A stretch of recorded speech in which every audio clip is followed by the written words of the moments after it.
అనగనగా కొంతకాలం క్రితం ఒక చెట్టు మీద ఒక చిన్ని పక్షి నివసిస్తూ ఉండేది. అది చాలా తెలివైంది కూడా. ఆ సమీపంలోనే చెట్ల మీద ఇంకా ఆ చెట్టు మీద ఎన్నో కోతులు నివసిస్తూ ఉండేవి. చలికాలం వచ్చింది. చలి బాగా పెరగసాగింది. ఒకరోజు గాలి చాలా ఎక్కువగా వీచసాగింది. చలికి తట్టుకోలేక కోతులు చలిమంట వేసుకోవాలనుకున్నాయి. అవి కొన్ని మిణుగురు పురుగులను చూసి నిప్పనుకొని వాని చుట్టూ కూర్చొని చలి కాచుకోసాగాయి. ఆ పక్షి ఆ కోతుల తెలివి తక్కువతనానికి చూసి లోపలే నవ్వుకొని ఇలా చెప్పింది. ఓ మిత్రులారా, అవి మిణుగురు పురుగులు, కానీ నిప్పు రవ్వలు కాదు. వాటి వల్ల మీ చలి తీరదు. అదిగో ఆ దూరంగా కనిపిస్తున్న ఆ చెట్టు కింద నిప్పు కనిపిస్తుంది. ఆ చెట్టుకి వెళ్ళి చలి కాచుకోండి అని చెప్పింది. ఆ మాటలు విన్న కోతులకు కోపం వచ్చింది. నోరు మూసుకో, చూడబోతే చిటికెడు లేవు.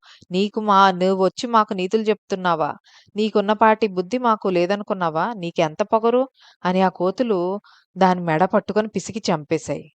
కనుక ఎప్పుడు మూర్ఖులకు హితం చెప్పరాదు. చెప్పినా అవి వినరు.